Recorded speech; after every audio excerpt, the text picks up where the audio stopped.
Welcome to another episode of the Paradigm 132 podcast. I'm your humble and gracious host, Rashad Horn. Um, this week podcast, I just want to talk about a short story that I just happened to run across in reference to Tesla.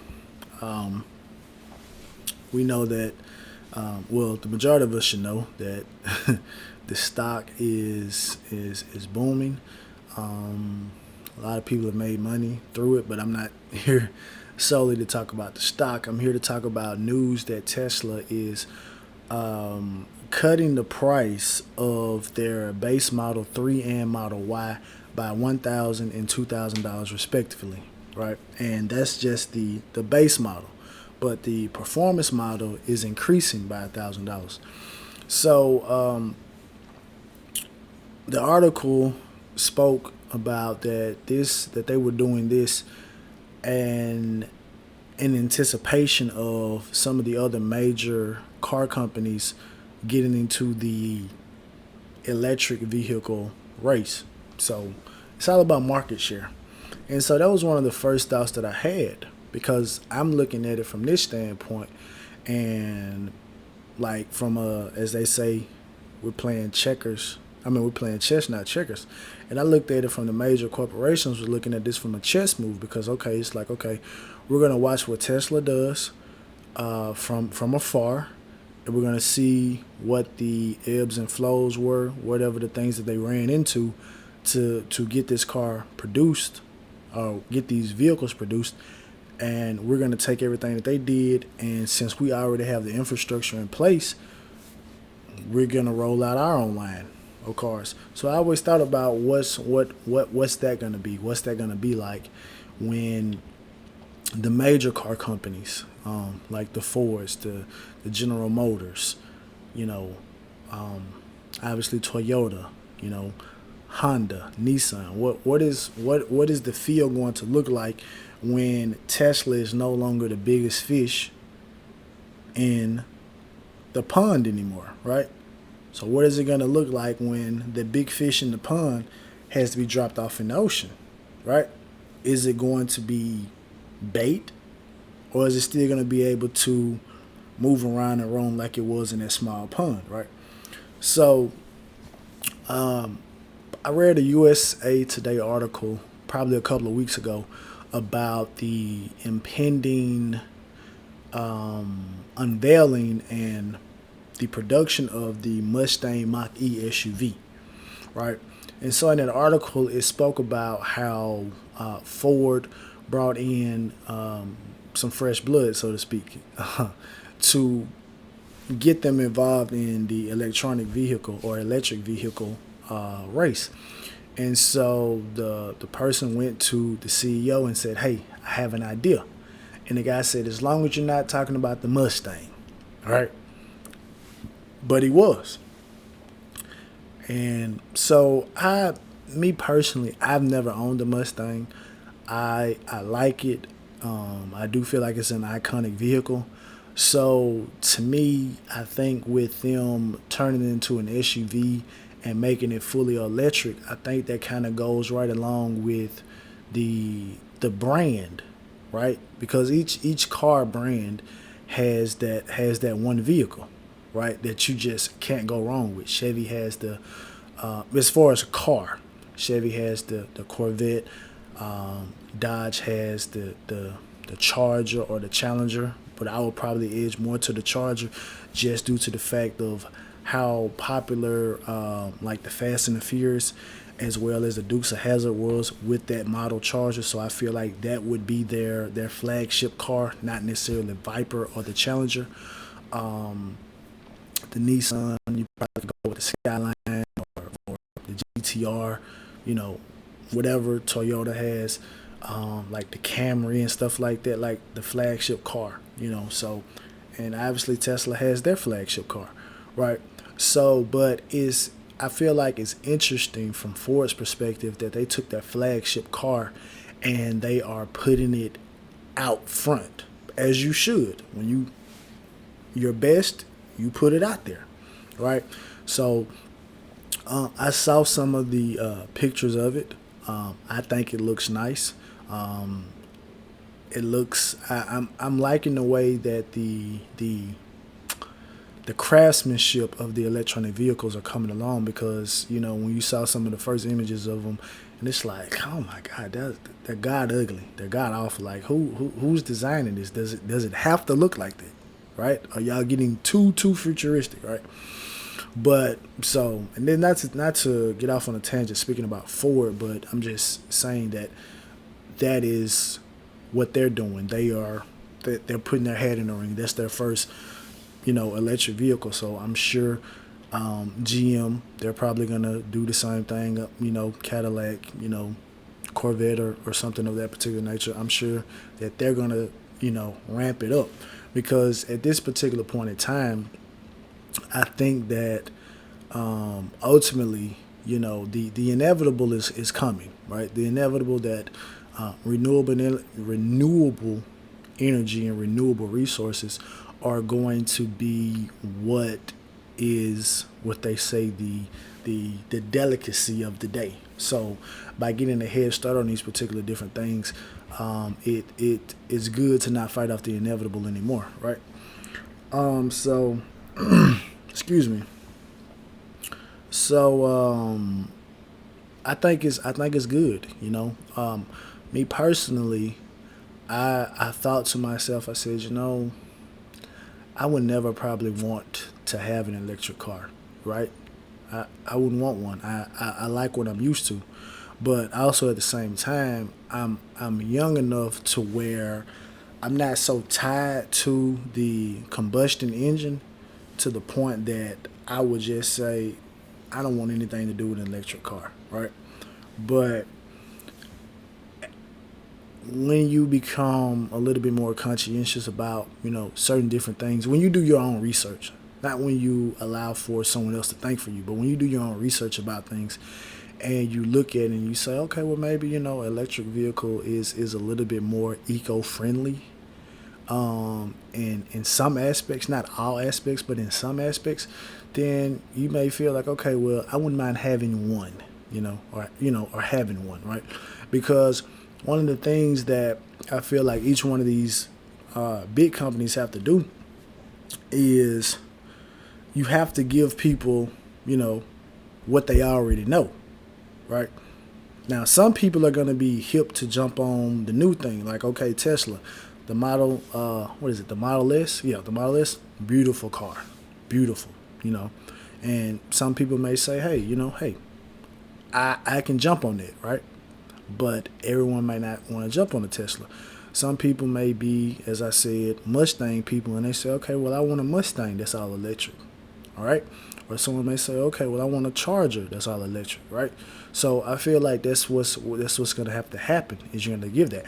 So Tesla was able to create their own car and bring it, and by all intents and purposes, it's doing well. The vehicles, the Model S, the Model 3, Model Y, they're doing well. So you have that. So now, obviously, we've all heard the news about Apple is throwing their hat in the ring. They have a whole bunch of money set in reserves, and it's been many pundits have been predicting and say, well, Apple is eventually going to throw their hat in the ring and get them an electric car, because they're a tech company, right? So, and they are set to debut that vehicle in 2024. So they're 3 years out from now. Now, I did hear something where it's saying maybe they backed out of it, or a potential partner they had something, but I'm not 100% sure, but I do know that that's probably what it is. And so I'm at this particular point, I just feel like that the tech companies feel like, they can jump in whatever space they want to jump in, and they have the money, they have the backing to do whatever it is that they want to do, right? So I wouldn't be surprised if Amazon said they want to do it. I wouldn't be surprised if Google came out and said they want to do it. I wouldn't be surprised if Microsoft came out and said that they wanted to make a car. Now, I don't think that maybe they would come out and do like Tesla and just build it from the ground up. I think that they would go with a equity partnership 50-50, or however they get that out, with a company that already has a name, so that each one of them can balance the risk, because Tesla's here because of Elon Musk. Point blank period. They're here because of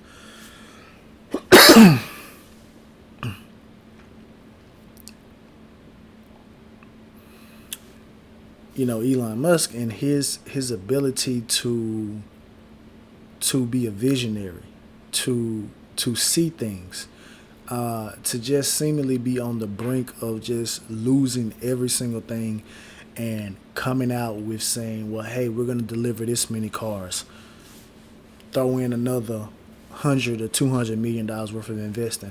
Oh, hey, you know what? We're going to come out with a truck next, another 200-300,000. I mean, 200-300 million. Oh, wait a minute, we're going to get into the commercial vehicle space. We're going to come out with a semi, another $200 or $300 million invested in there, right? So you have to tip your hat. He's a person that people feel that if he says that he's going to do something, he's going to do it. So I want to be on that train with him. I don't want to be on the sideline. I don't think every company has a CEO or a front man that could come out there and do that, right? So I don't think any of those companies. And then obviously, when you think about the CEO, at least in my personal opinion, a CEO of a person that is just out there. The first couple of names that come to my mind are like Elon Musk, Mark Cuban, Jerry Jones, and the guy Sir Richard Branson, right? Those are the guys that just jump out to me, because they don't shy away from the cameras. You don't just see them on special occasions. They seem to be a lot more interactive with people than the individuals that may be to themselves, that say, okay, I have $1 billion, or I got multi-billion dollars, or some, whatever the situation is. I want to stay to my stuff. I like to stay, in the shadows, but they're out in the forefront, right? So those are the individuals that, because of how vocal they are about a lot of things, that, if they were in a situation like Elon, I feel like all of those guys are interchangeable. If either one of them was in that situation, they would probably go out and say the same thing Elon said, to an extent, but it would be something to the point to where they would be able to garner investors to come in and say, you know what, hey, we want to jump in on this. And Tesla's cost a lot of people money in the stock, because people have been shorting it and shorting it and shorting it and shorting it and shorting it, and have been getting absolutely burned, have been getting absolutely crushed, right? But it seems to be paying off. But again, like I said, the big fish, it's almost like when you're in middle school and you're the biggest middle schooler, you're bigger than all your other middle schoolers. Because if we're putting it into that particular perspective, Tesla is a brand new car company, right? You're a brand new car company. You're new, so seemingly it's like you're the new kid at school, right? You're the new kid at school. So like nobody really knows you. It's like, oh, okay, well you're bigger than everybody. Oh, okay, so you can fight. Oh, okay, so you can do this. Oh man. Well, when you get to high school, man, nobody gonna touch you. Now you're moving to high school. Because Tesla got the highest valuation of any car company last quarter. Bigger than Toyota, bigger than Ford, bigger than GM, right? And they do not have the same amount of mass of vehicles out as those big companies, but the valuation is more. So now you're in high school and you over there on the block by yourself, you're doing it. So now the other high schooler says, you know what? You think you bad, don't you? Let's go over here. Let's see how bad you are, right? So do I think that Tesla will lower the prices of their vehicles even more? I don't know. That's not my lane of expertise. but I do think it's an interesting move, to say the least, because I think the Ford Mustang Mach E, I think the MSRP on it is around 60K, right? So it's around 60K. So with that being said, I think that it's going to be, I don't know what field it's going to be in as it pertains to, its competition with other vehicles. But obviously, I'm sure the big boys, they're going to have to do the same thing. They may have to do a supercar, in which I think maybe Ford, the GT that they have, I think it may be part electric too, or fully electric, or something of that nature. But with that being said, I don't know if they have to do the same thing that Tesla did, because obviously Tesla released their supercar first to get money, so that way they could do their Model 3 and their Model Y and all of these, and Model X and all that particular stuff like that. Whereas these other companies, they already have money, right? So it's almost like it's going to be, a rejuvenation. Now, I don't know if this is going to, again, spur, GM and Ford and, other American-based companies. Is that going to put them back into the light, right? With the electric, because when we think about electric, we got to think about infrastructure. So that's another hurdle that has to be crossed. So we're already dealing with the crumbling infrastructure for regular vehicles, right? So that's a fight right now. And I was looking at another article, and they were talking about, the subway, a new Amtrak train that a prototype that they want to build, that's going to go from New York to, I believe, like Boston, like New York, like the Northeast region. It was going to go up there, and they was just talking about that they have one probed for New York, they have one probed for Texas, they have one for California, then they have another one, and they were just talking about how much money it was going to cost to just run it for 300 to 400 miles. I think it was in excess of about 80. Was it like $80 billion? For the Northeast train, and then I think the Texas one was about around 20 billion, right? So that's just a train, and that's just running probably 200 to 300 miles, or maybe less than that, maybe 100 miles, right? But now let's take it into consideration about cars and electric, and the infrastructure that has to be in place to hold those up, right? So it's gonna be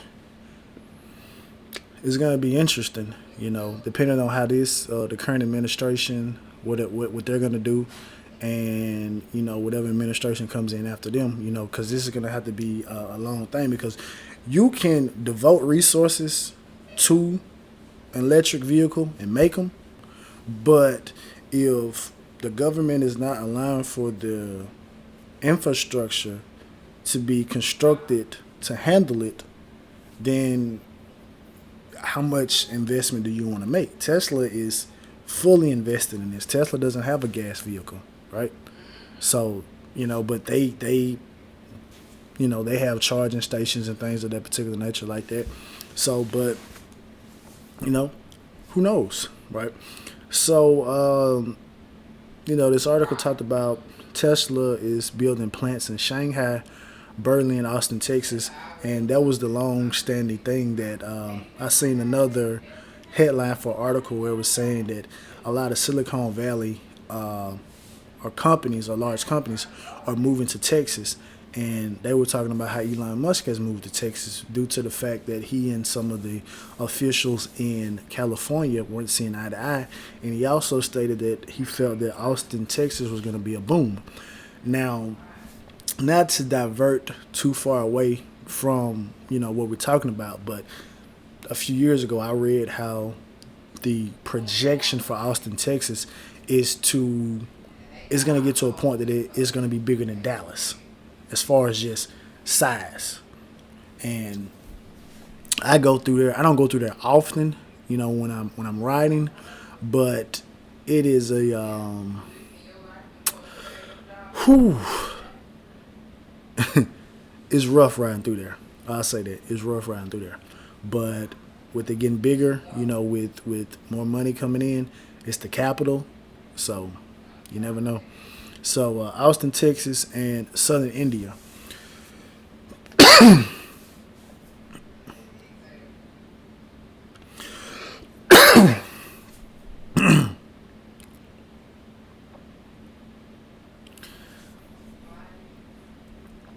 And they're gonna have research and development facilities there as well. So it's gonna be it's gonna be real interesting to see what Tesla is doing within the next decade or so, because the things that they've been able to accomplish in the period of time that they're in now is simply remarkable. Being on the brink of losing it all, right?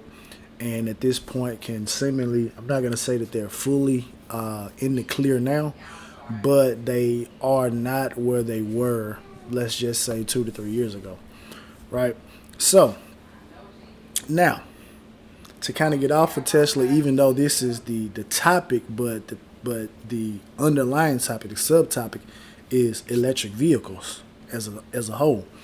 So again, one of the things I like to say is that do the research yourself. Right? Don't just go by a headline that you saw. Just kind of look at it from yourself for yourself, right?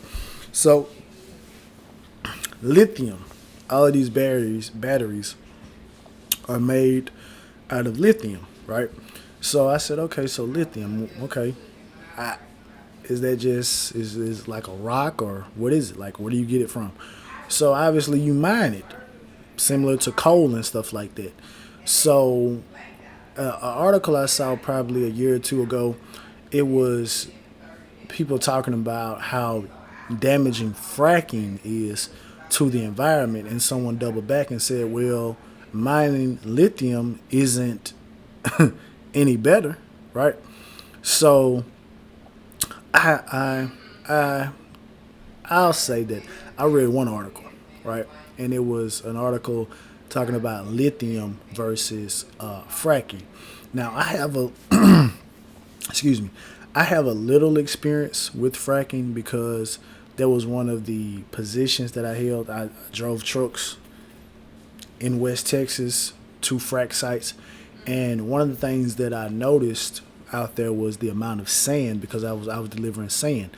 The amount of sand that they used, as well as the amount of water that they used to get oil out of the ground. So similar to that, for mining lithium needs large quantities of water to get it out, and it's a curing process. So kind of what I read was stating that they get it out, and then about 17 or 18 days later after that, or whatever like that, or maybe it was 17 or 18 months.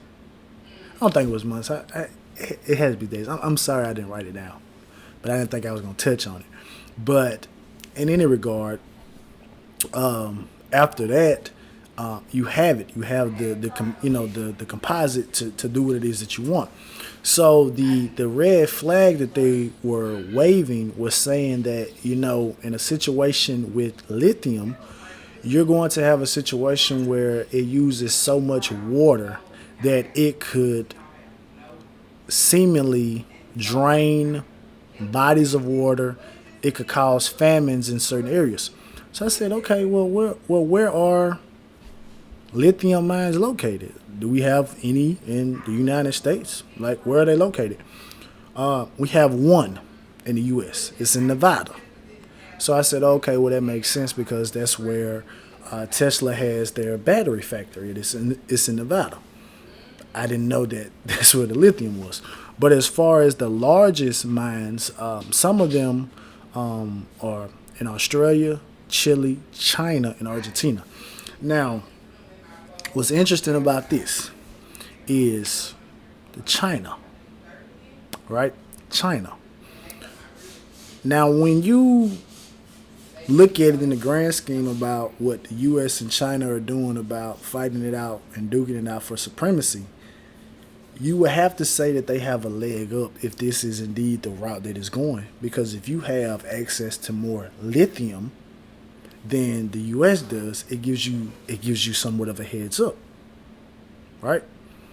So that's going to be interesting to monitor moving forward. So take note of it. This is going to be real interesting to monitor, right? So and another thing they talked about is you know, when mining this type of stuff and you're knowing that you're needing it, they kind of push regulations to the side, or regulations are a lot more loose than they are.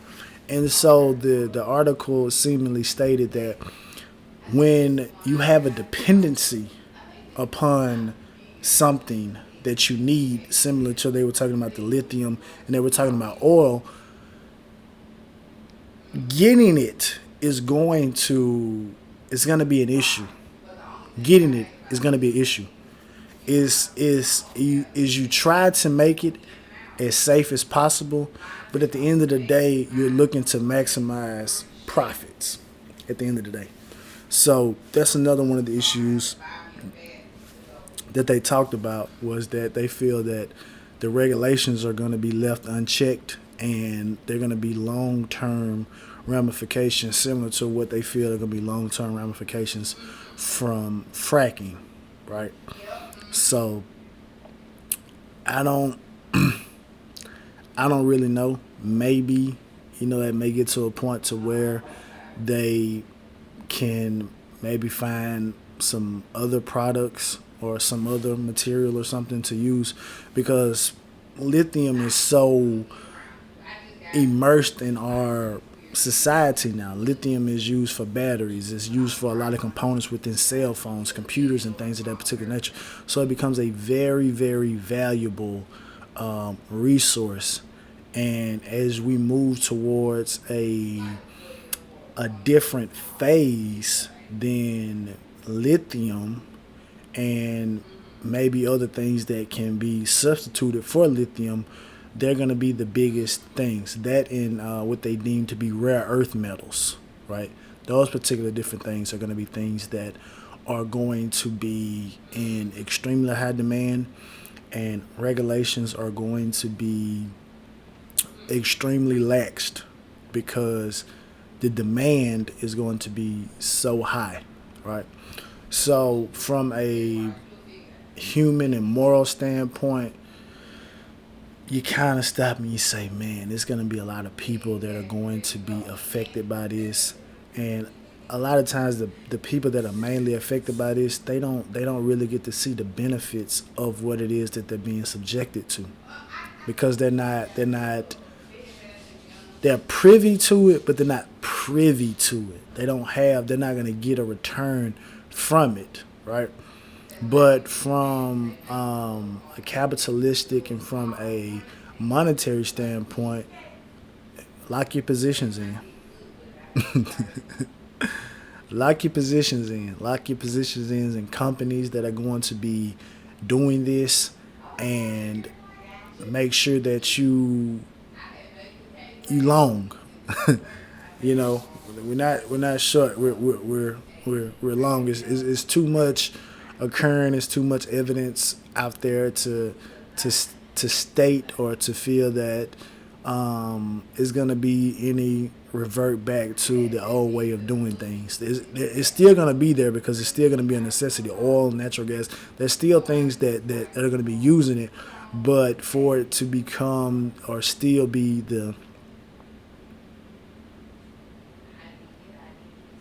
for it to come and to still be the top dog, those days are going to be limited. They're limited, and I don't even want to say days, those years, because I don't want to make it seem like it's something that's going to happen like tomorrow or the third quarter of 2021. Like, nah, it's going to be a couple of years, but gotta lock it in. Similar to how people are locking in marijuana and stuff like that, lithium or whatever the situation is. Because I was listening to a podcast in which a guy was making reference to a company that's what they do. They are producing the batteries, but they're not making any money. And the reason they're not making any money ultimately is because it's not at that point yet for it to become a profitable business, because not everyone has the ability to get an electric car. But if you can withstand it, if you have the courage of your conviction, then lock it in. Lock it in. So, in conclusion, Tesla is it's a very futuristic company. When I say Tesla, I'm not just speaking about just the car side. I'm speaking about everything that it encompasses. I'm speaking about SpaceX. I'm talking about the Boring Company. I'm talking about anything that Elon Musk has, put his hands on, like Tesla. Just it's something big, right? So and and one of the things that I hear a lot of financial pundits say is that people they don't believe, they don't like Tesla or believe in Tesla as a company. They're buying and believing in Elon, right? And that's one of the things that I said, that what makes him such an interesting CEO and entrepreneur, is that you can sell people on your ideas, even if your ideas and the things that you're saying, they don't even sound fathomably, they're even fathomable, right? You're dreaming extremely big, right? The man is saying that they're gonna be able to take people to the moon, they're gonna be able to take people to Mars. So it's just, you are the richest, net worth individual on the planet, and you seem to be a lot more accessible than. And when I say accessible, I'm speaking in terms of interacting than a lot more people. I don't know if it's the situation with the age, but it's a new billionaire out. And when I say a new billionaire, I'm speaking in terms of just mannerisms and behaviors, right? With the exception of Mark, but this is not here to rain on anything. But Tesla's making moves, man. Point blank, period. Making moves. I personally am not investing in it. I know individuals who are, but hey, gotta tip your hat. Gotta tip your hat. But like I said, you're in the ocean now. They go GM over there. They go Ford. They go Toyota. They go Honda. They go Nissan. They out there. And those are just, companies that we know. And, China has their own companies and things like that. So, hey, what you going to do? Apple's coming. What are they going to do? But like I said, I think they're teaming up with, was it Fiat Chrysler? So, hey. As they say, may the best man win. And with that, I'll be back to you again next week. Peace.